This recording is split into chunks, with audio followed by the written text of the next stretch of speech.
Hi everyone, welcome to my Ask the Expert series where I'm finding people who don't consider themselves experts, but actually realizing that they are experts of their own story, and was covering lots of topics from mental health to fitness. And I've got Danielle on today, so welcome. And Danielle's going to talk about a few things, a bit about her journey. She's been on a pretty big journey, which we're going to, pretty shrinking journey, which we're going to cover. And hopefully this will resonate and just ask some questions and just make you think about a lot of things. So, Danielle, would you like to start by telling us a bit about you? Yeah, so my name's Danielle. I am in Newcastle. I've been here for 20 years. I am originally from London and I was 18 stone 8. I'm now 9 stone 6. So for those that are not mathematicians, I have lost 9 stone, and that is in a period of 12 months. Wow. And that's not just through diet, is it? No, I originally started I did the yo-yo dieting and so forth. I mean, you know what it's like. You gain some weight and you think, right, I've got to get this off. And then suddenly you lose weight, but then you get back into the habit of eating like you used to. So then you don't just gain the weight back that you've lost, you then gain some more. And I went through that until from the age of about 15 up until where am I now? 28. So until I was about 26, I really got to the point where I thought I can't keep doing this. I can't keep being that fat mum at the school, you know. I can't be the unhealthy one that can't climb up a flight of stairs without being out of breath. So I got to the point where I just thought enough is enough. And I went to the doctors and I just basically says like help, you know, and yeah, that's where the journey started 2 years ago. So it's been quite an incredible couple of years for you then. I mean, how was it? So how was it received when you went to get the help? Then where did you go? Because I'm sure that there'll be people watching today that have either felt some of the feelings that you've just described, been in some of the positions, and are maybe wondering kind of what the steps are for some of this. So it's all dependent on where you are and the kind of the trusts of your hospital and so forth. So from what I know, I'm in obviously Newcastle. My trust was Sunderland, and they go through like a tier stage. So at first you go to the doctors and you go, look, you know, I need help. And based on your BMI and any underlying health conditions, they then can say, you know what, you know, the traditional methods of say a diet and kind of what they would normally suggest isn't suitable anymore. So they pass you forward to the bariatric team within the hospital. And for me, it all really started from there. So what happens is you go to the doctor, as I say, you basically beg them for help, and then they do some calculations and they go, yep, you know what, you actually qualify. But just because you qualify at that stage doesn't mean you're guaranteed to get the surgery. So it started, as I say, 2 years ago.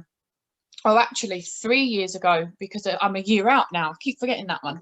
So it started around about 3 years ago, where, as I say, I went to the doctors, and from there you get invited to like a seminar, and you all sit in a room, and there's probably about 30 or 40 of you in that room, all of you on the similar journey of you want to lose weight.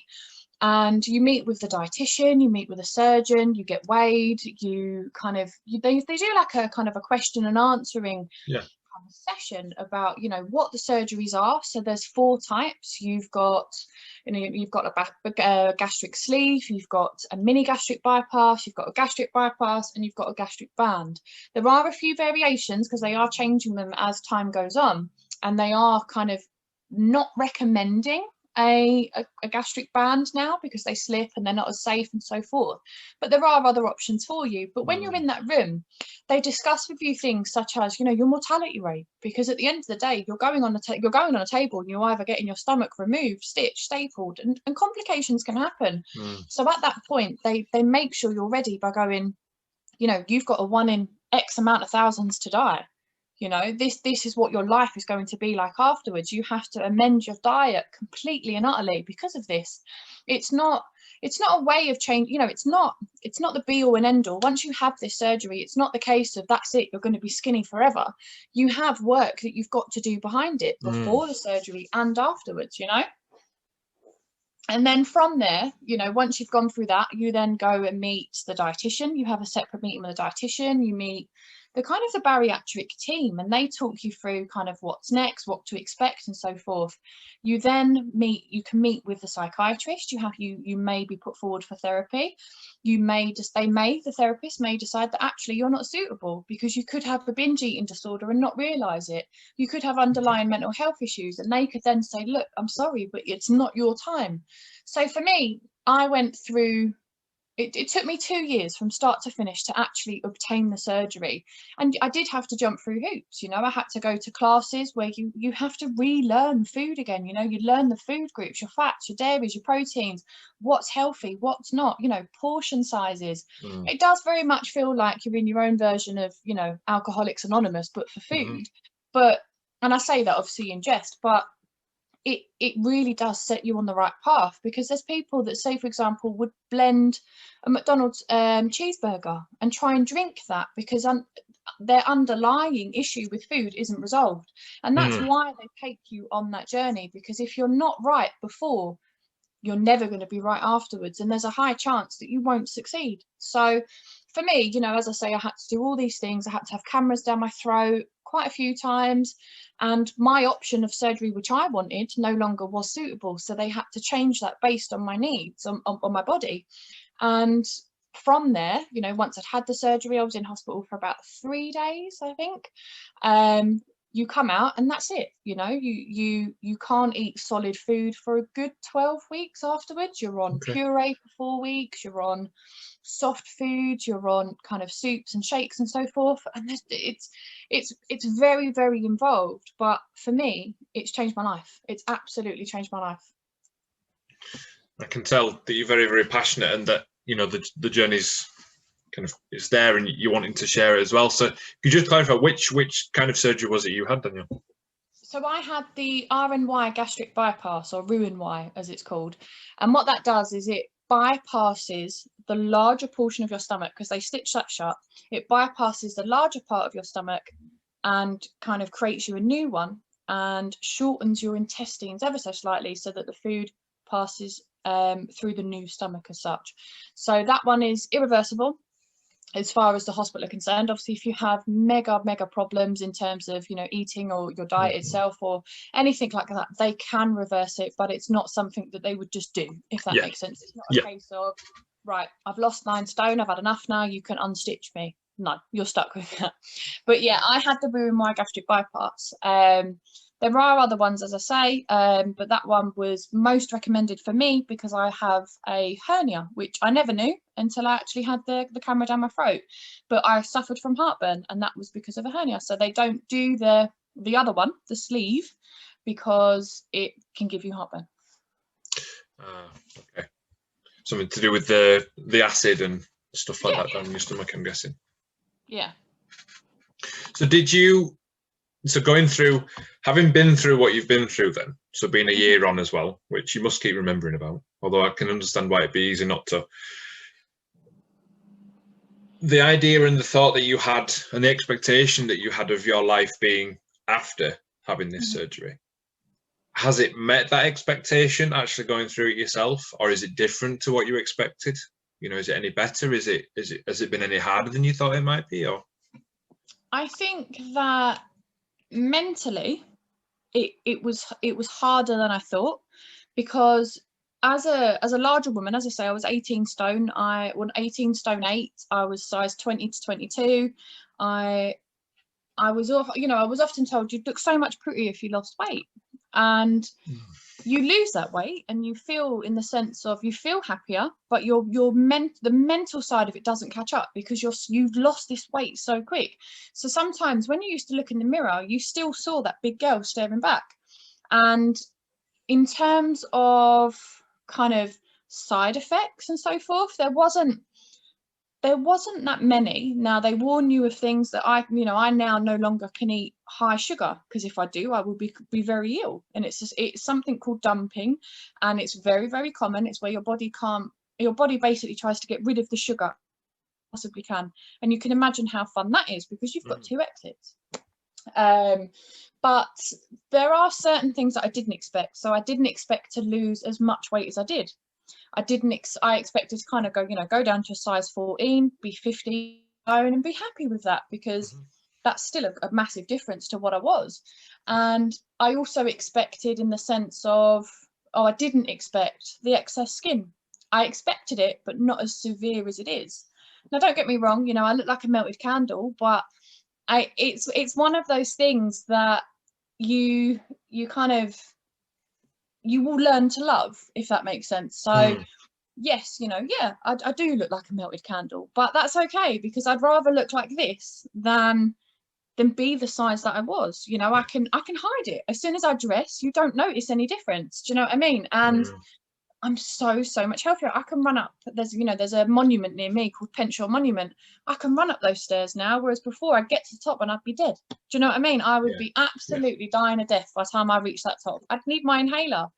I haven't reached for my inhaler in months. Haven't had an asthma attack in months, and you don't realize a lot of the things that you couldn't do before that you now can, until you've done it, and you're like, wow, wow. And there are side effects, that, as I say, you can't eat certain sugars, you can't eat certain amount of sugars. Don't get me wrong, I've pushed it a couple of times, but I mean, there's a tube of Smarties down here that are half empty because I've troughed them. But that's me. I can push myself to my limits, and I know when to stop. But you also have other side effects of rapid weight loss can cause gallstones. So a year out, I ended up having my gallbladder out. Seemingly think I would breeze through the recovery of that, and I didn't. But it's just one of those things. And I think as well that you don't realize, as I say, how much your life has changed until you've done it. You really don't.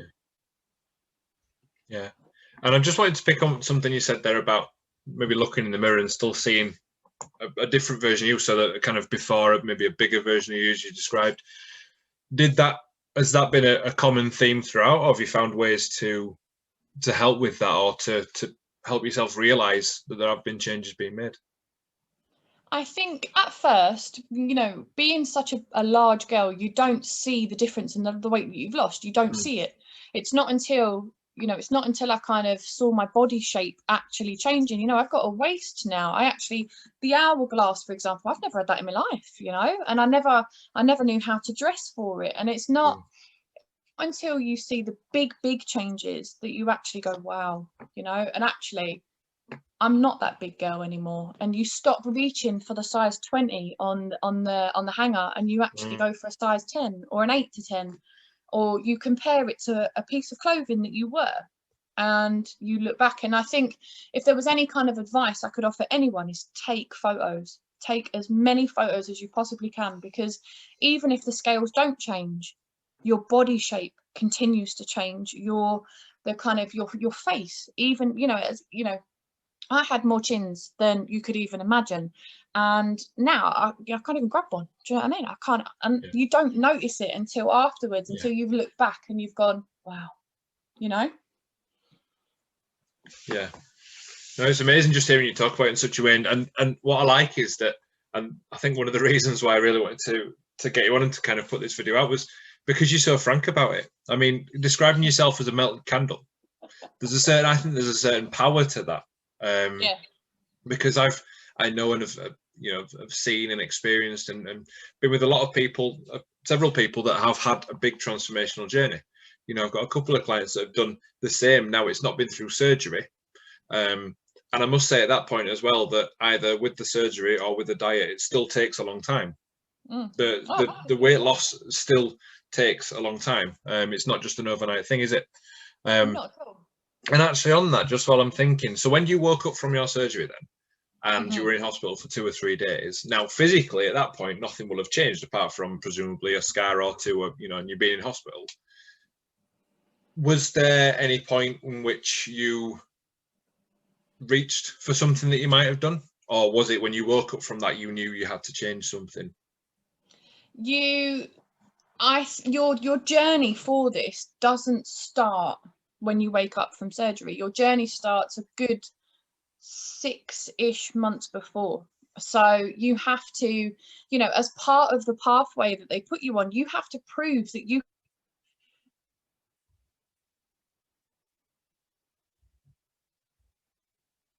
I think you've frozen. We'll just give it a second.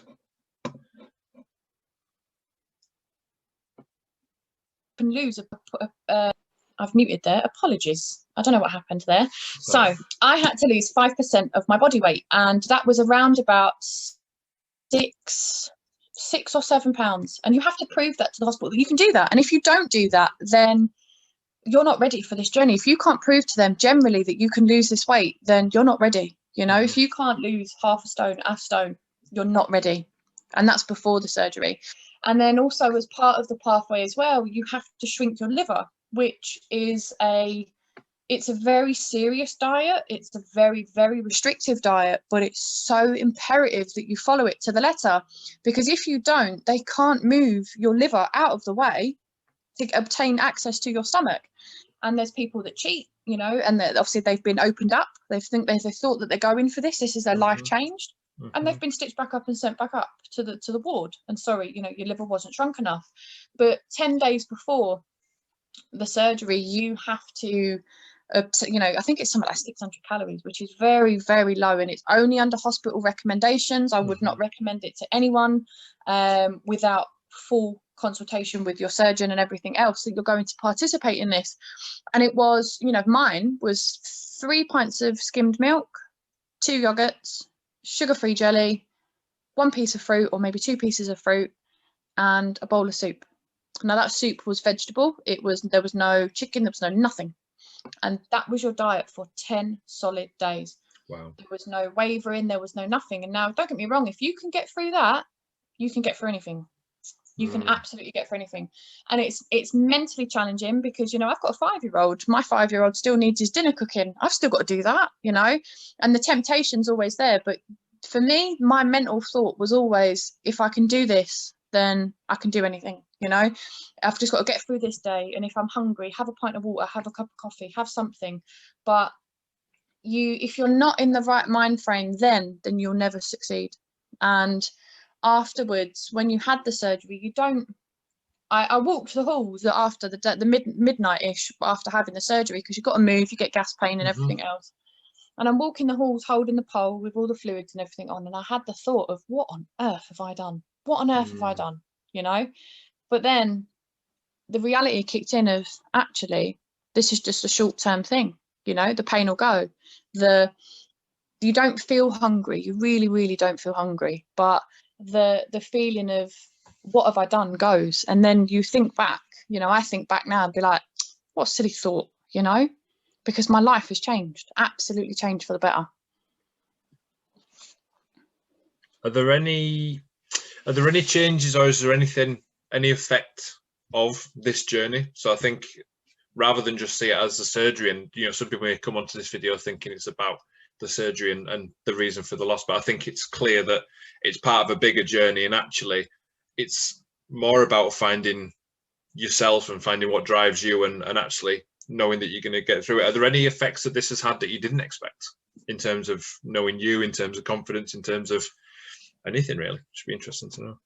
So for me, I'd overate as a child, through growing up, you know. Not a traumatic childhood as such, but I used food as my comfort blanket. And for me, when I kind of gone through therapy and I'd actually thought about it, I needed to close off that piece of my life, and that was my weight. And it wasn't until I actually woke up from the surgery, I thought, a weight off my shoulders. It wasn't the case of a weight off my stomach or anything like that. It was the mental weight off my shoulders that I've done it, you know, I've done it. That's it. That part of my life is now closed off. That overeating, that stress, the binge eating, it's gone. And I haven't binge since even, you know, I've had stress in my life. I mean, we've all had stress. Look at 2020. It's the year of, what on earth is going to come next, you know? And not once, you know, I've lost my job, for example, and normally I would have binge it. I would have binge it and binge it and binge it. I didn't, not at all, not a single bit. And then it wasn't until afterwards where I was like, oh, wow, that's quite, it's quite a, not a profound moment, but it's quite a like, oh, that's really weird, you know? Yeah. Well, I think I have a lot of conversations with people based on habits and things like that, and your body and your mind work together, and they do things autonomously because you've been used to doing them. So you said from childhood, overeating, whatever that reason was, then that's why you were doing that. So to actually go the other way and get yourself into a routine where you're not, so you're following the rules of, you know, how your diet has to be now and how your body can cope with food and calories and whatnot. Yeah. To then be able to realize that you've then changed that habit, I can imagine was, I mean, profound's quite a good word for it. Because apologies. Christmas. Yeah. that's all right. I think I've just had a knock on the door as well. I don't know whether I've got a card through or I've got Hermes throwing a box into next door's paddling pool or something. They just knock any time of the day. But yeah, sorry, repeat that question. Well, I was just making the point that I think when you have habits, and the reason why either getting unhealthy or gaining weight is down to a few habits being done. So habits being overeating, then become autonomous. So you don't think about it, you do it without thinking. So to go through this journey and to switch that round to actually these habits then be the ones that you need to lose weight. So again, there's the other accountability that you know that doing it has effects physically in your body now. So there's a reason not to do it. That's not just gaining weight, it's also like a quick physical thing.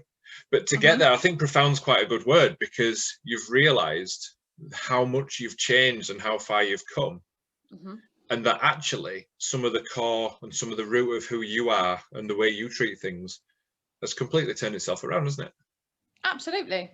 You know, previously I would never enjoy a bath because I was too big for a bath. You know, you'd get in and the water would get out. But now, you know, now you can't get me out of the bath. I absolutely love it. Although a side effect, I suppose, is that you lose so much weight. There's no cushion now. There's no insulation. I'm freezing all of the time. And who knew that there was a bum bone or a tailbone?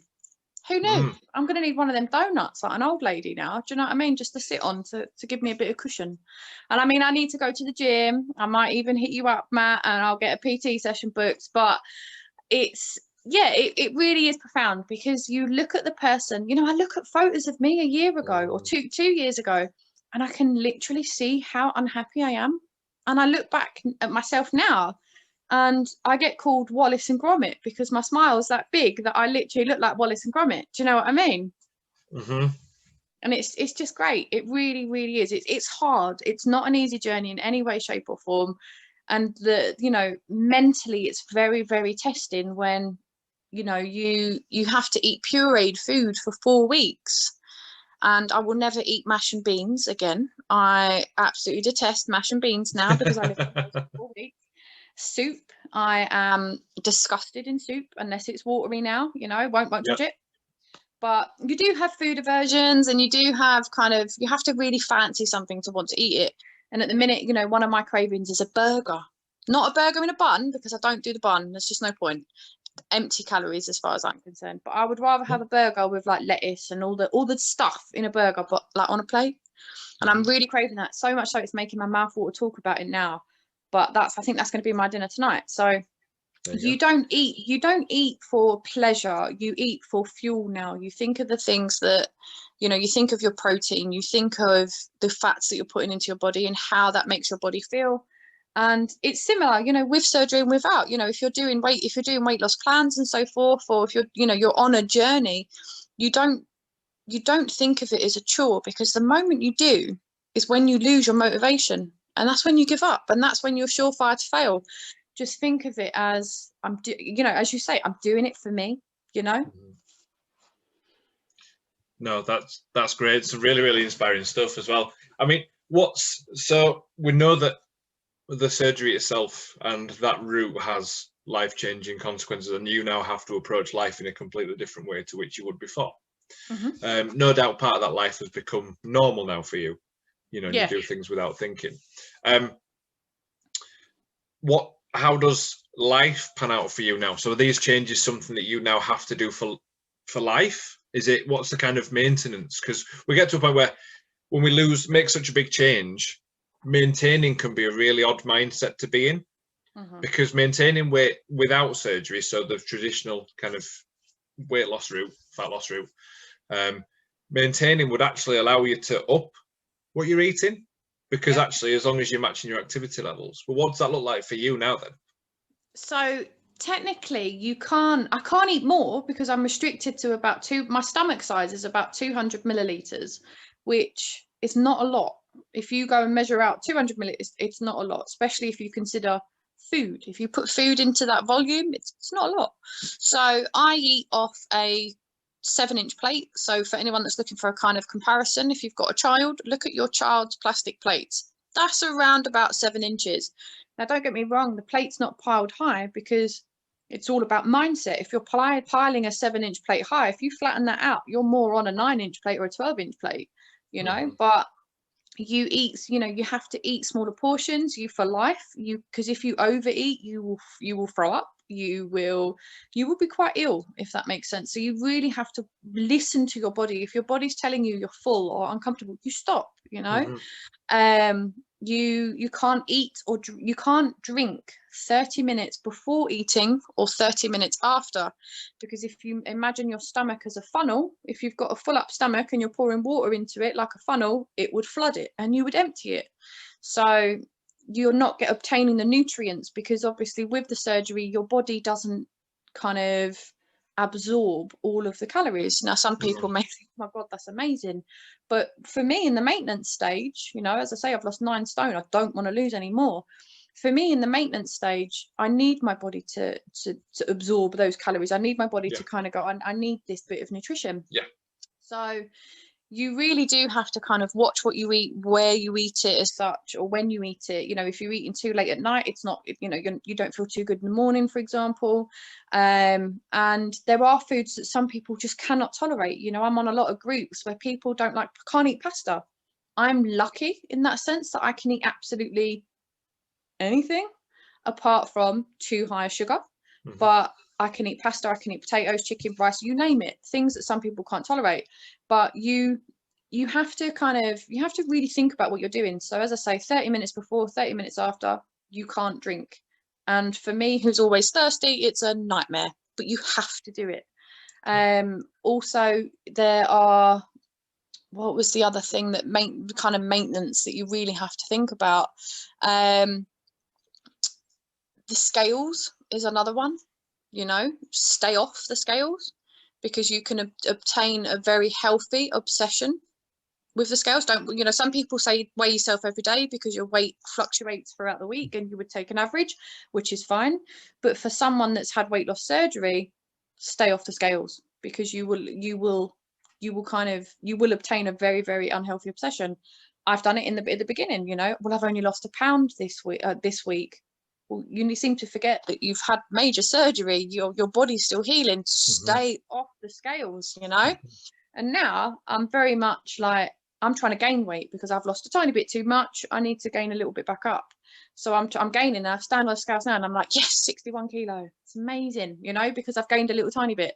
But in terms of kind of maintenance, you can't eat more. You have to just kind of eat more sensible. So have something eat little and often. So I would say, for example, eat 5 small meals a day, very small meals a day, as opposed to 3 meals a day, you know?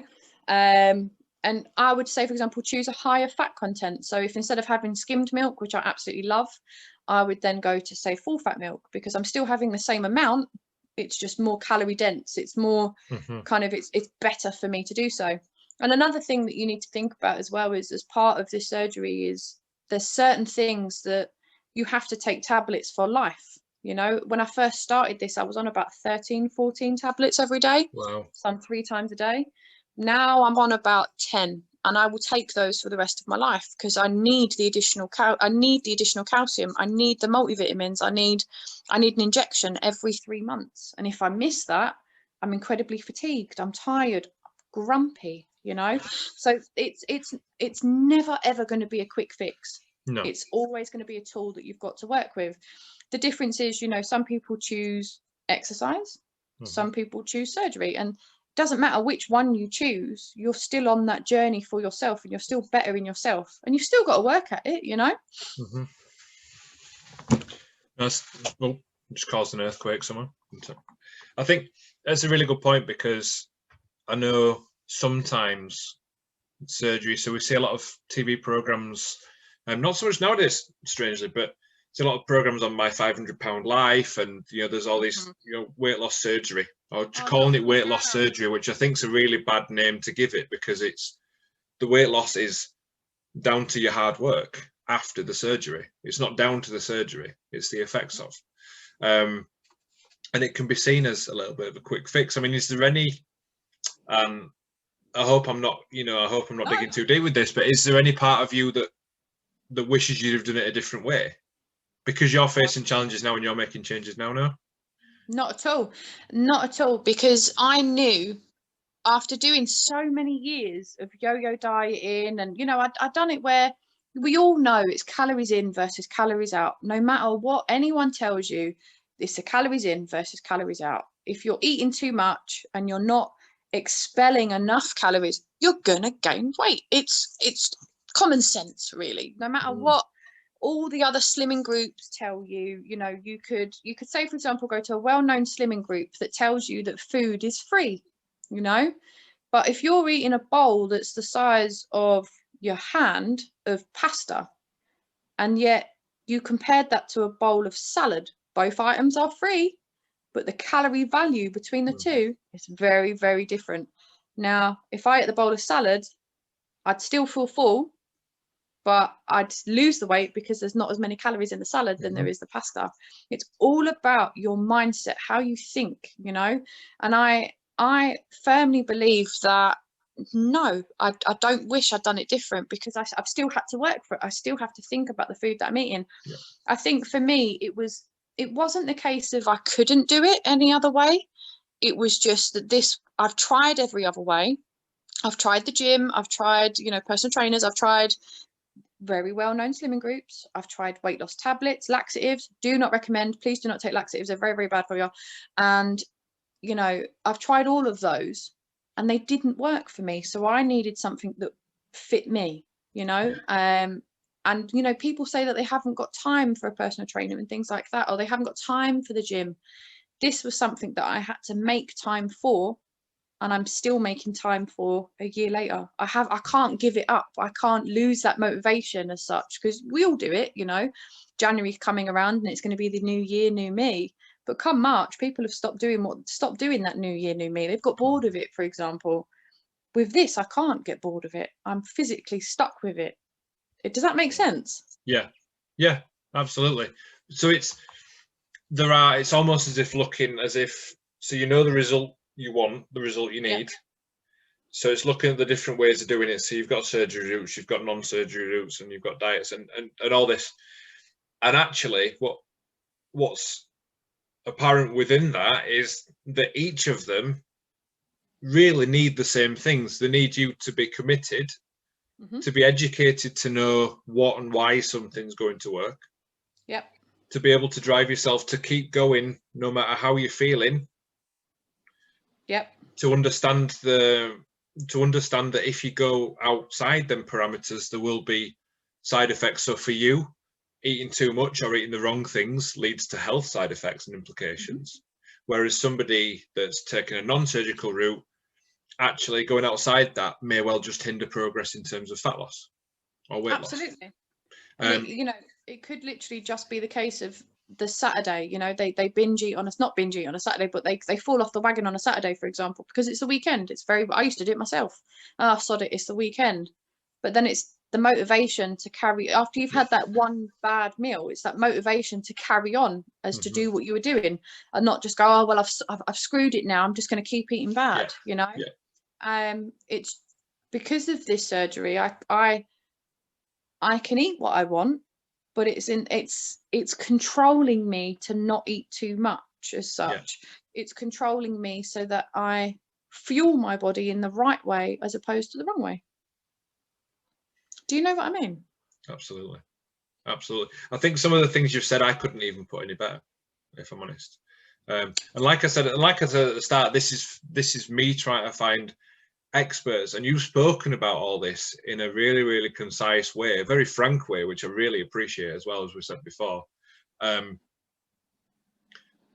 you've been so in tune with exactly the changes you've had to make that I suppose the gravitas of the decision that you made and the lifelong effects that's had and the changes that you're going to have to put into life and keep with them, that it's such a huge decision now. It's got the result that you wanted, and to keep that, it's going to be another lifelong thing. So again, that isn't even a short thing. So it's really, really changing your life. But that's been the way that you found has worked for you.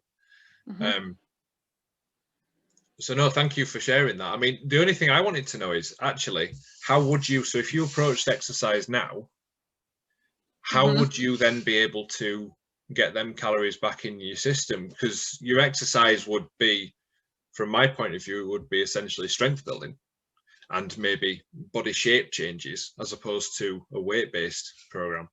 But yeah, to do that, you would need to put the calories back in. Now, because you're limited into what you could eat, would it just be a case of finding more calorie dense meals? Yeah, I would. So for me, as I say, I'm trying to gain weight at the moment. So for me, I've had a couple of days where I've been a bit naughtier than I would have been. But that's okay, because in my sense, I know that I'm not doing it as a binge eating perspective. I'm doing it as I need a bit extra fat here. I need that bit extra of, you know, of the calories and so forth. But then it's also having the ability to switch it back off again and go, right, I'm going to have a Sunday dinner, as opposed to KFC, you know. That little inner fat girl's still there some days, but you got to shut her up, you know. Today was with a handful of Smarties. She's satisfied now. She's fine. But for me, I know that I need to exercise. A part of me wished I'd started exercising 6 months ago, because I wonder if my skin would be as bad as it is. Part of me wishes I started it now, but at the minute I physically can't, because I don't know. I've never really done I've never done a gym for strength training or anything like that. I've only ever done it as, you know, the cross trainer, the bike, the treadmill, because those were the things that could make me lose the weight that I was doing at that time. But I now know that I have got a bum as flat as a pancake. That's okay. Can't get a pair of jeans to fit me to save my life, but that's okay, because a couple of squats to the freezer, maybe it will fix it. I don't know. You know, my my boobs may kiss my armpits when I go to bed. You know, they say they kiss my armpits goodnight when I roll over. That's okay, because at the end of the day, I'd rather be how I am now than how I was. And in terms of the food and the diet side of things, yeah, I suppose, you know, where I would say, for example, I had a bacon and brie toasty today. I know it's really bad, but I'm on the mindset of, oh, it's Christmas, you know. So instead of having bacon and brie, maybe I should have some avocado, because it's a good fat to have. Shove an avocado on my toast. It's not a heavy kind of food, if that makes sense. It's not something that would sit funny in my stomach. It's soft, it's nice. I could have that with a slice of toast and some bacon, maybe shove an egg on top, you know, but which is really nice actually. But I would probably, instead of replace those or not eating those calories back, which we're so used to doing when you're losing weight, I would I suppose I would need someone to help me, really, because you don't get that help in terms of hospitals and so forth. That's one thing that I think you could do with, you know, if I could make a recommendation, is aftercare.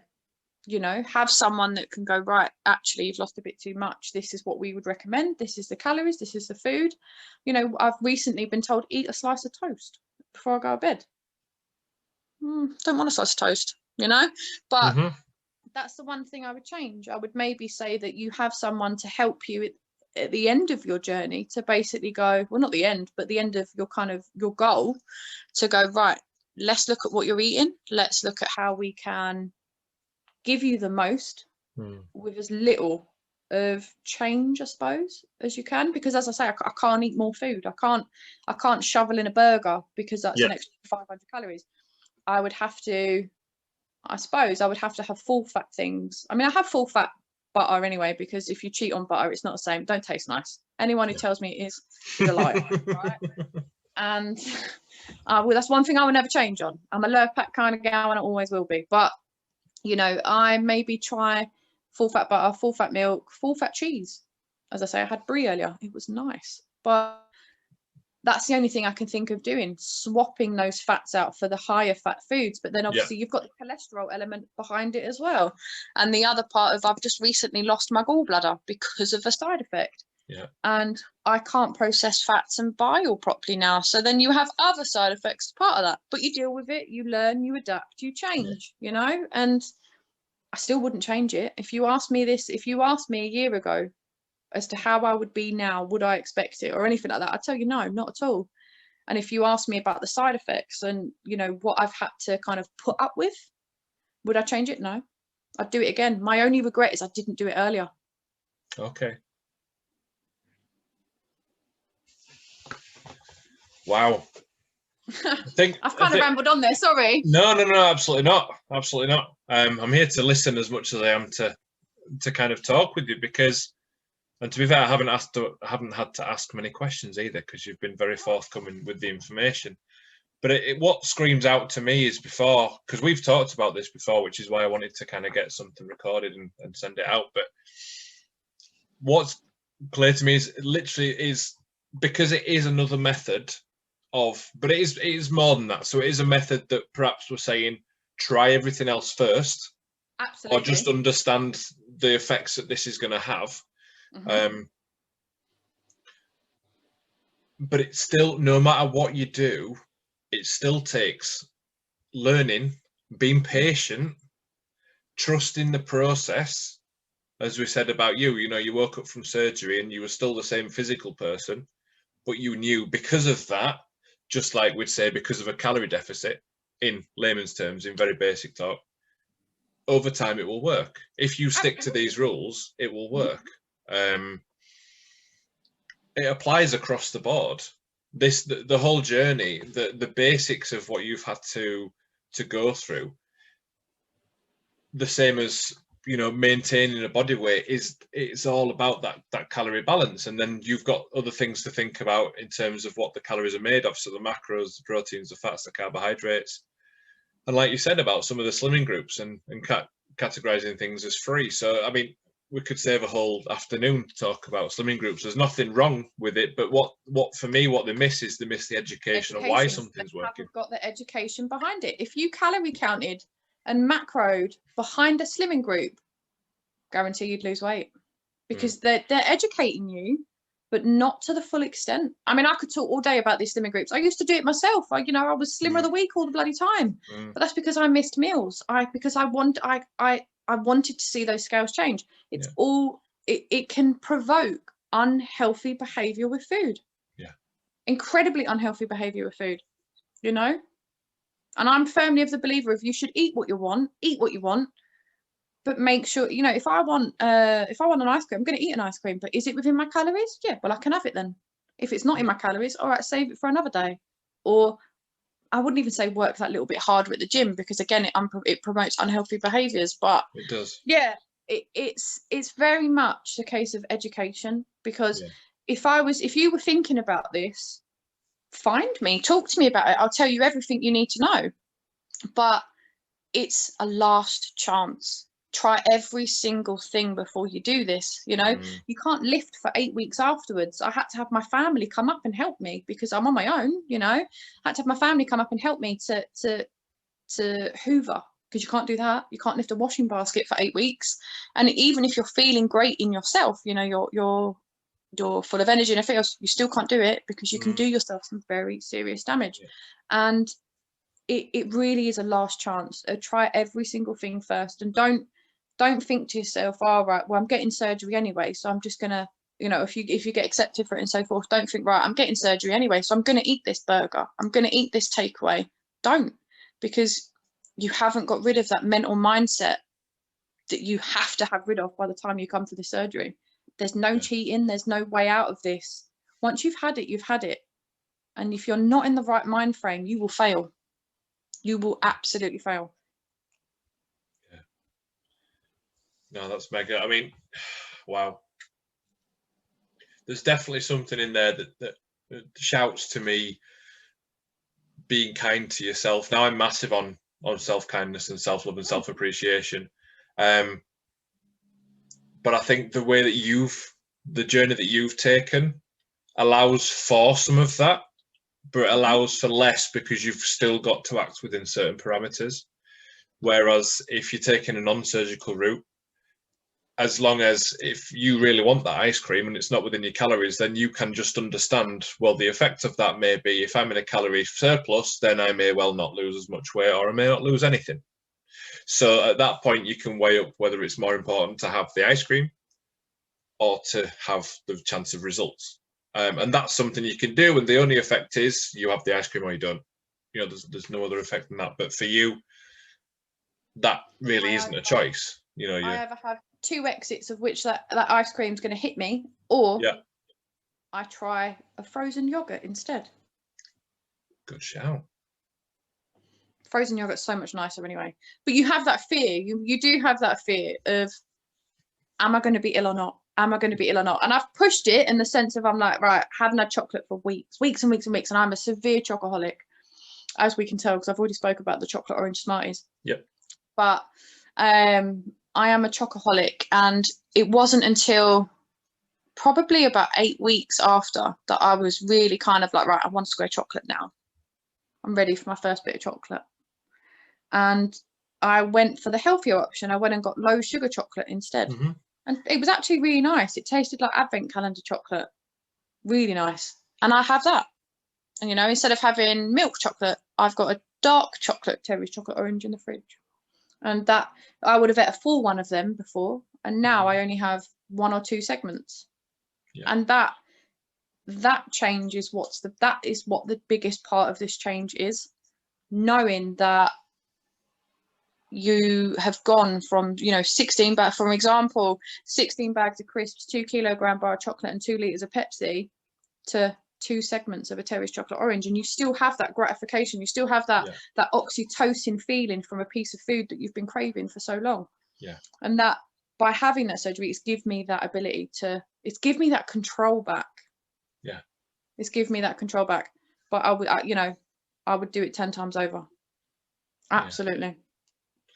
Fab. So getting what you just said there, that gratification comes from doing something long enough that it becomes normal. So actually it is a treat to have that chocolate. So you're still getting, it's still such a difference from some of the other foods you're having. But then what causes you to carry that on and what causes that consistency is understanding why. Again, it goes back to understanding why something needs to be done, why something's important. And I think sometimes we're in a world where there is a lot of information given out there. So we're in a world of the internet, and we can find anything on the internet. We can find a lot of people that will say contradicting things, or this will be the new thing, that'll be the new thing. Supplements, like you said, weight loss tablets, laxatives, diets, you know, keto diets. We've got all these different things. We've got 50 million different things. And actually, can you hear me? Yeah, yeah. All right. It's okay. It just flashed on and off. I don't know if it's cutting off or not. And actually, it's not only, a lot of them will work, but it's finding what works for you. And I think what we could all do, and what we could all take from this is learn to, no matter what someone's method is understand that there's more than just the actions that are part of this. It's the thought process, the drive, what it means to that person to do it, and try and understand that before we start asking and before we start making comments on how someone's doing something. I mean, I could tell you how, I can't count how many times people, when I've been very, very open about this journey. I will tell anyone about it because it's all about education. It's not a quick fix, and I will tell everyone that. But the amount of people that have just gone, well, why don't you just get yourself a personal trainer? You know, it's all about diet. Why don't you just do that? But you're all on the same journey. It doesn't matter how you get there. Do you know what I mean? You are literally all on the same journey. It doesn't matter how you get there. It doesn't matter if you don't do it until 10 years time. It doesn't matter if you start now and it's not right and you give up. At the end of the day, you started that journey because you knew that you needed to change. And if there's something in your way right now, that's okay. You know, that's okay. But it's having that ability to pick it back up again and go, right, it's time to change again, you know? And it, you know, as I say, we're all on the same journey. It doesn't matter which route you take.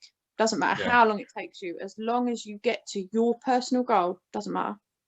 And that journey and the route that you choose, and actually, if you listen to yourself and you know what your habits are or what you're more likely to do. Like, I'm more likely to do something that someone's asked me to do than something that I want to do, and I've learned that. So there's actually no approach that's right or wrong, and I think we need to take some of this. I don't know, some of the can't think of the word now, but some people think it's a pride thing. If they need to ask for help with something, that they should be able to do themselves. And, you know, as you just said there, somebody said to you that it's all about diet. Why don't you just get a personal trainer? Well, if that's not right for you, then ultimately you're going to spend time and effort doing that, and it's still not going to work. So if you can get in tune with yourself and realize this is the way that it needs to happen, then let's just be supportive of that, and know that it doesn't make you, unless it doesn't define you.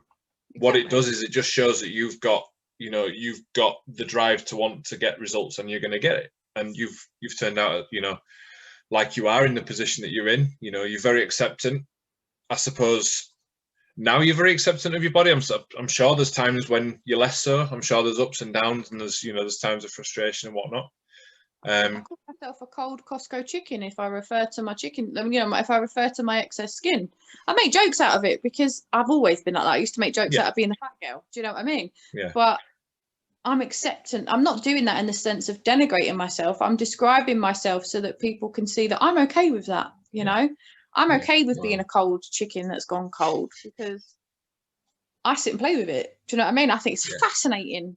Absolutely fascinating. And I wonder if I cut it all off, how much it would actually weigh. Not that I would, because I'm petrified of going back under again in terms of surgery, but I love it. I think it's absolutely great. Skin, the human body.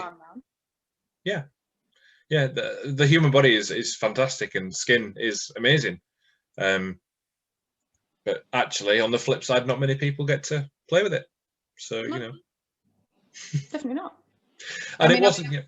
Go on. Go on, sorry. No one. No, I wasn't going to say anything. Oh, I forgot what I was going to say now. That's good. Well, if ever there was a car crash to be able to end an interview,